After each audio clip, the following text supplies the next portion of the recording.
IVM.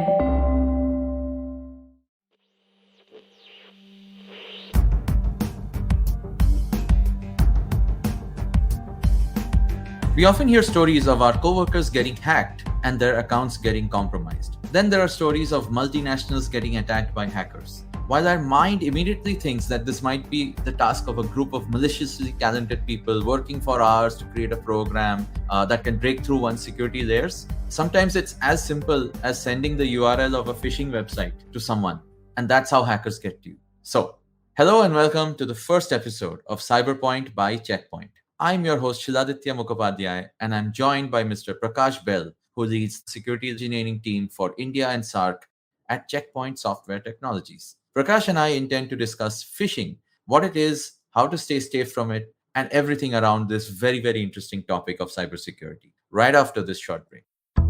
Ladies, I'm sure you will relate to it if I say that we are constantly busy with work, studies, cooking, and what not.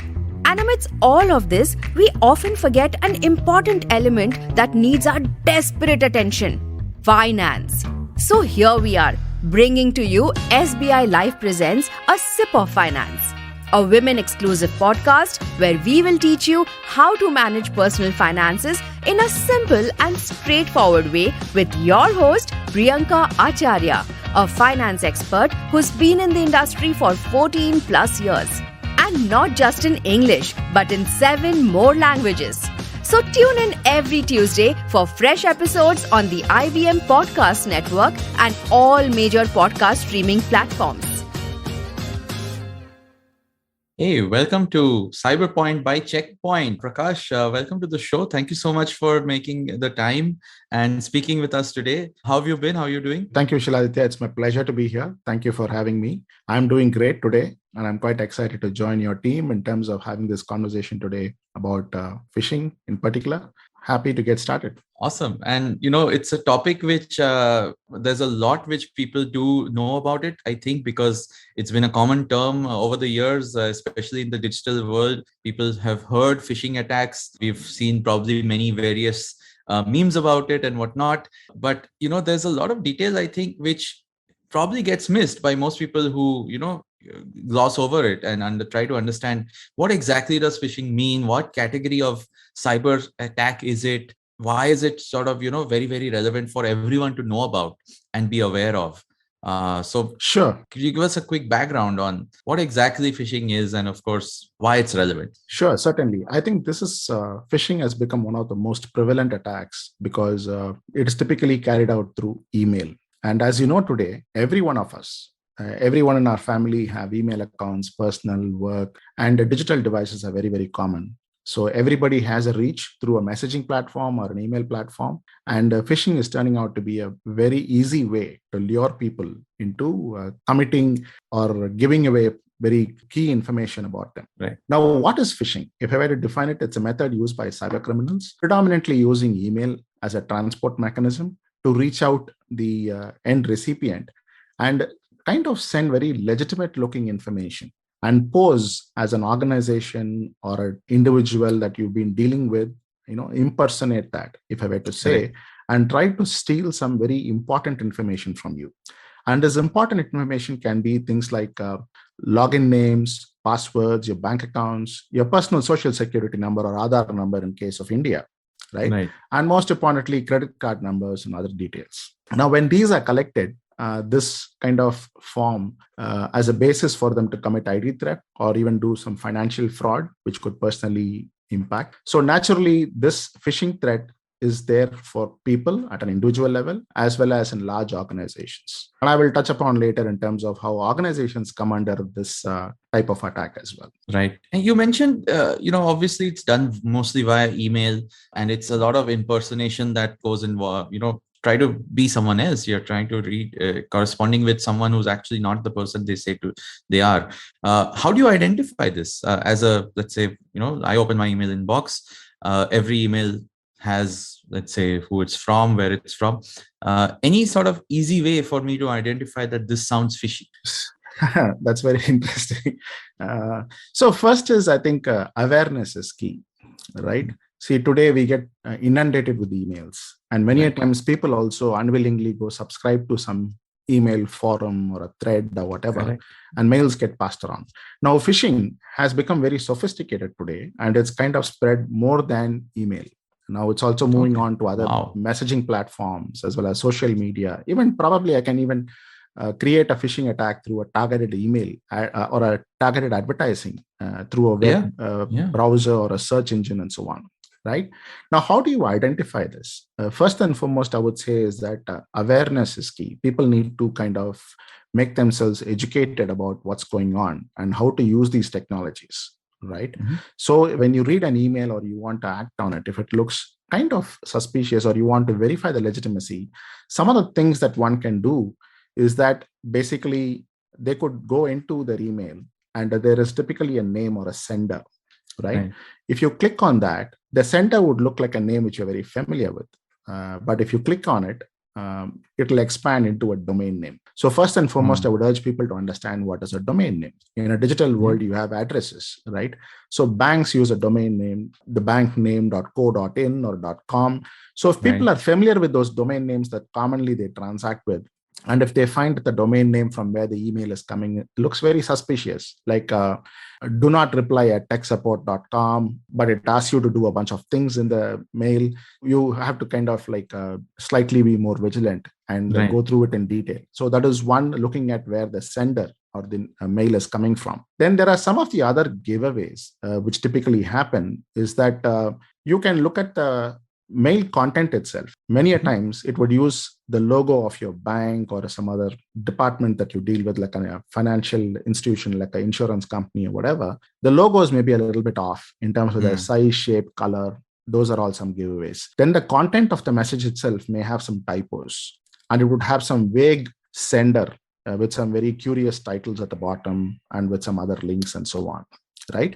And before clicking on any of the links, many of the email software would allow you to hover your mouse or your pointer to that particular link. If you just hover it, the expanded URL for that link shows up typically. And without clicking, you can look at the URL to make out whether it's legitimate or not. Okay. And more importantly, the messages are typically urging you to complete an action. Like, hey, Shiladitya, your banking information is missing our credit card number. So can you please go in and update it in the next 90 minutes? So it's a first and foremost, why would a bank ask you to update your credit card number on their portal? Is the first alarm, right? And second is giving timelines like 90 minutes or go and fill in the details within the next 2 hours for us to send you a refund of 1,000 rupees, be it whatever. These kind of things should raise your suspicion and kind of make you wonder whether it's really a phishing mail. So Prakash, I mean, beyond, obviously this awareness that you just mentioned, what are the other sort of general practices or, basic things as a checklist or a thought process we should all have to sort of stay safe from phishing? Sure. I think that's a very relevant question in today's world again, right? As I said before, awareness is key. I think one needs to be aware of the kind of threats that are there in the world today. Particularly in targeting the digital devices that we use commonly, and getting to know the common threats through news and other media is definitely helpful to increase your level of knowledge and awareness in this area, right? And while using the tools like email, WhatsApp or SMS, whatever, one needs to be watchful for these kind of messages from spurious senders and be doubly careful before clicking on links that you don't know if it is, particularly if they are from unknown or untrusted sources, or even downloading files from the internet, right? From a protection mechanism, how do I secure my devices? First is make sure that all your devices have some kind of a firewall turned on, as well as an antivirus or other protection software installed on it, which can prevent you from inadvertently becoming a target for such kind of attacks.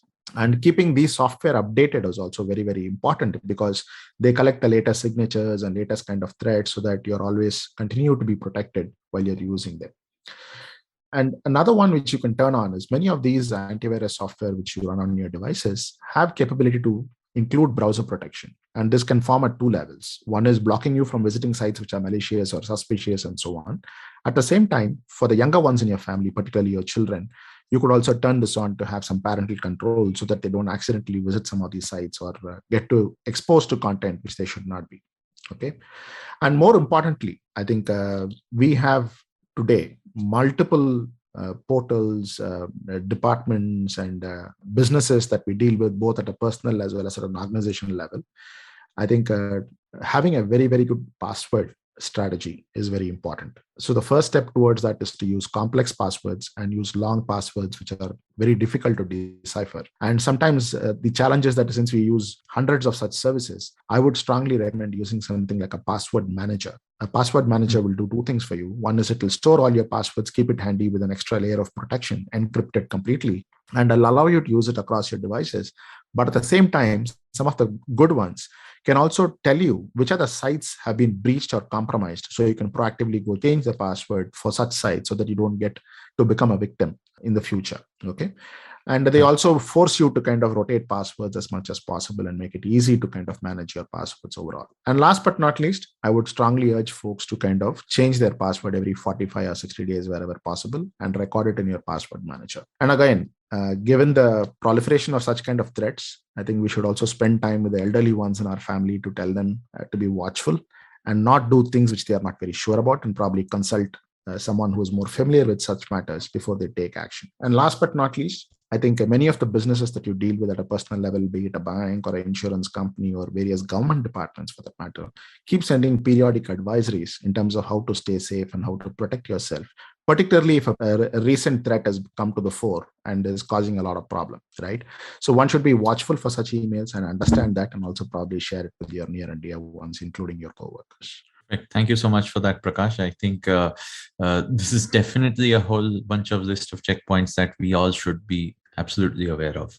So Prakash, continuing on the fact that, what all phishing is about and what it can do, what's the extent of damage that one can really face? I mean, beyond you mentioned financial fraud and information being stolen, but how bad can it really get? I mean, could you give us a little idea about that? Sure. So first and foremost, as an individual, if my personal information gets stolen, this is typically sold in the dark web. Think of dark web as the digital underground or the underworld, where these kind of deals happen, where this information could be sold for money. And naturally, that means it lives for posterity and people could reuse it again and again and possibly create further damage to you as an individual.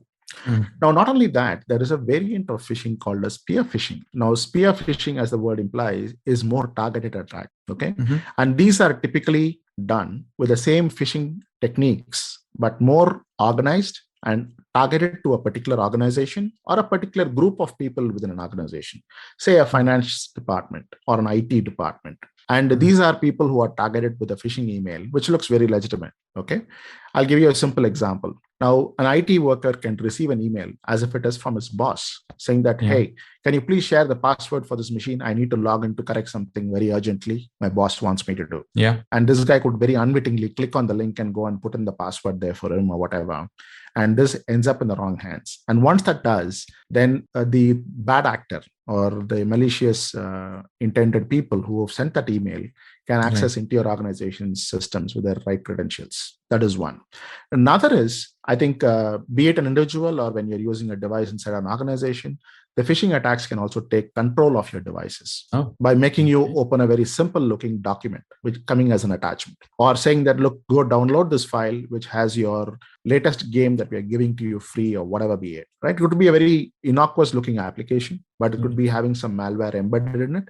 And with that, these get into your infrastructure and kind of remain there and start to create further problems for you. And these are a very detailed, advanced topics, what we call as advanced persistent threats.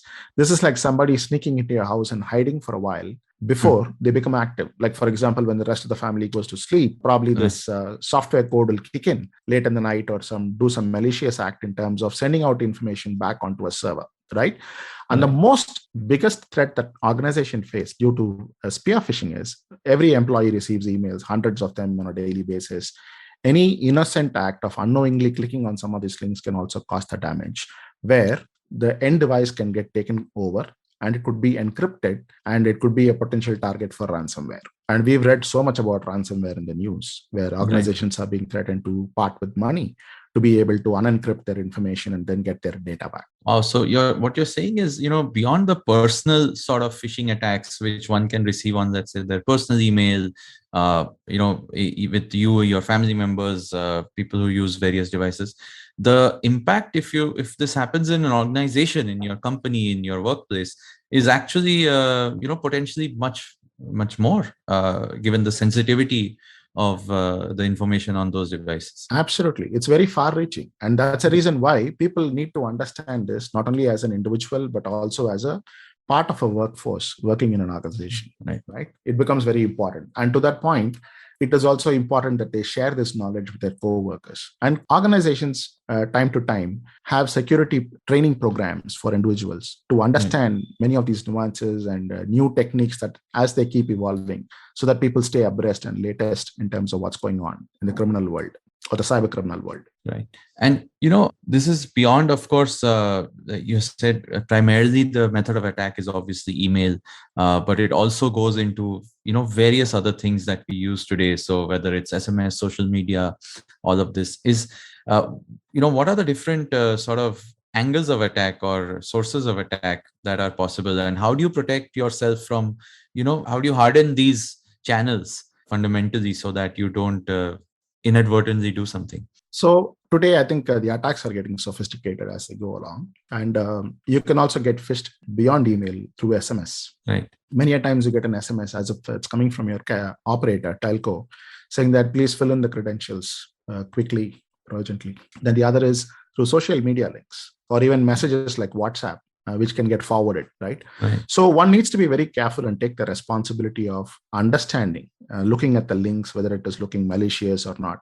If you're suspicious, don't take that action. If you believe a particular sender has sent it to you, one of the things you could do is call them up and ask them, did you really send it to me? Have other mechanisms of verifying, right? Before you act on it. And do not forward messages without thinking through and allowing this to proliferate even further. So these are some of the things people can look at and be aware.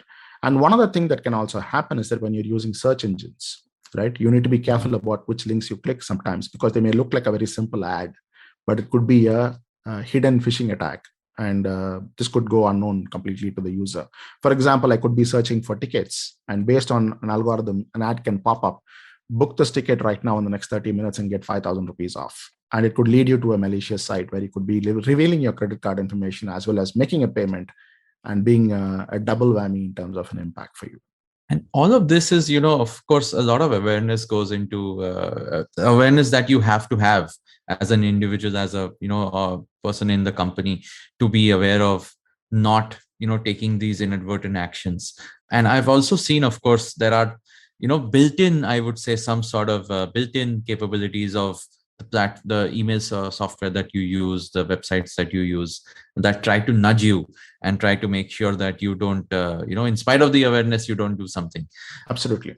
Is that something which people should also be aware of, that there are systems which try to tell you to, try to protect you by default? Absolutely. I think in today's world, it becomes mandatory that people start using those tools. Right. Because you never know when you would let your guard down. Correct. That is one. And second is the threats are growing every day, right? And some of these tools stay abreast in terms of having a common database, which they have the information and they are thereby able to protect you even before you even know about it. Right. Case in point, I would strongly urge people to install like a firewall software on their PCs and Macs, to make sure, or turn on those services in your operating system itself, and probably even install third-party products to make it more secure. Like, for example, Checkpoint has a product called a Zone Alarm, which will let you do that. And there are third-party tools available in terms of protecting your endpoints and clients. And this is where we advise a lot of businesses, and particularly in a post-COVID world where everybody is working from their home, coffee shops, or wherever they are, and not having to visit offices. It becomes very important that you secure every device that you use. Right. And organizations are scrambling to roll out this in a very large way to secure every endpoint and device that an individual uses. Now, these tools do a lot of good things for you. I'll give you a simple example. They protect you from downloading malware, which you are probably not sure whether what it contains or contents are, right? They have the capability to scan it in real time and detect these kind of threats and block it. if you do not follow it. And if by mistake you're taken to a phishing site, they would block that site for you and pop up a message saying that this site is being blocked because it's a known malicious site and it's a threat for you. And some of the software, like for example, we have a technology which we use in our product called as Harmony Browse. It's an agent that runs in your browser that is capable of doing all of the things that I spoke about. And one of the things which corporate companies are worried about is using a corporate password on an external looking site, which is probably not a corporate site, a site posing as a company website, but you could inadvertently go put a corporate password over there, thereby revealing your corporate password and credentials, right? So the Harmony Browser is capable of even detecting that and forcing you to change the password immediately. First and foremost, it will block you from using it. And worst case scenario, if you tend to use it and it is detected later, it will force you to change the password immediately, and so on and so forth. Okay. And of course, there are various other tools which will also scan your email. And because the threats are getting more and more sophisticated, we rely a lot on AI, which is artificial intelligence, and machine learning or ML technologies to kind of be able to detect all of this by scanning millions and millions of emails on a daily basis, like looking at the sender, the content, the attachment. We cleanse and clean it up completely so that people do not get these messages in the first place. And many a times these attacks are thwarted even before it reaches your inbox. So today tools and solutions are available. So organizations that want to protect themselves using all these technologies are more than happy to reach out to us. We can talk more about in terms of how we can provide the best security for them. Right. And I think this is, it's I would say, par for the course in today's world. I think you cannot live without some level of security built into every device you use or every platform that you use. Absolutely. There's no question about it. I'm sure every organization thinks about this and tries to do something to solve it. But more importantly, what you shared with us today is that it's an individual's responsibility, first and foremost, in whatever scenario, at your home, in your personal devices, in your professional workplace. It's this awareness and, I would say, knowledge of what can happen in case, you do inadvertently, are a victim of a phishing attack. That's most important. I think thanks for sharing that with us today, Prakash. I'm sure it was an eye-opener. Thank you for having me. And again, in closing, if I want to add a few things here, I only hope that the audience enjoyed this episode and would be very happy to hear their feedback, I'm sure. And I would love to have them to subscribe to this podcast to continue learning on the upcoming topics that we're going to be talking about, particularly around cybersecurity. And as mentioned before, I think it will be great if you could share this with your near and loved ones, including your co-workers, who would probably benefit from this. Because as Shiladitya mentioned, it is our individual responsibility. We need to be the right cyber citizen in today's world, right? So it's our individual responsibility to educate ourselves, stay safe at the same time, kind of ensure that we are being the right kind of employee for our organizations and keeping the digital infrastructure safe wherever we work as well. So thank you once again, Shiladitya, for having me. It was great talking to you. Thank you so much, Prakash, for sharing so much valuable info with us. And we will talk to you again soon. Thank you. So thank you for tuning in to this episode of CyberPoint by Checkpoint. Make sure to check out the show notes for more details on everything we talked about today. And also check out Checkpoint's website at www.checkpoint.com and follow them on social media.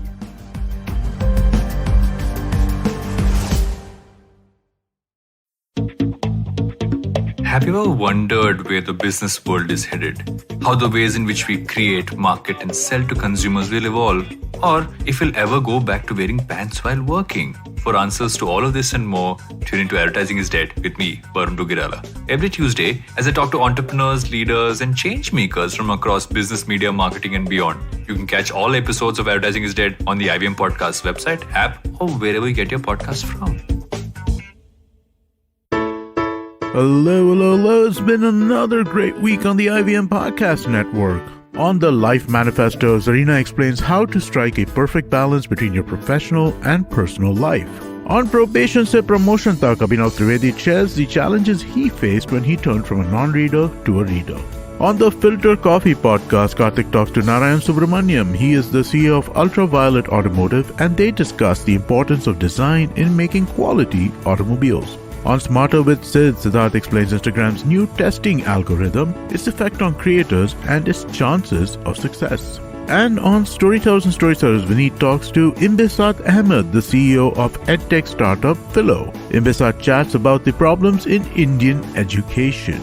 Once again, would like to remind you all about our merch. There's some amazing stuff out there. Please go to our website, ivmpodcast.com, click on the shop tab, and do check out what's available there. I'm sure you'll find something you like. Do follow us on social media. We're IVM Podcast on Twitter, Facebook, Instagram, and LinkedIn. And also, I'd like to remind you all to please tell a friend about this show if you're enjoying it. It will give you somebody to talk to the show about. Yeah, it really does help us too, so that too. Also, please rate us on any of the platforms you're listening to us on, and you can check us out on YouTube. We have a page on our website which basically lists all our YouTube channels. Please go check that out. And finally, we would like to thank our sponsors this week, Boat Lifestyle, Small Case, and Intel vPro. Thank you so much for making this possible.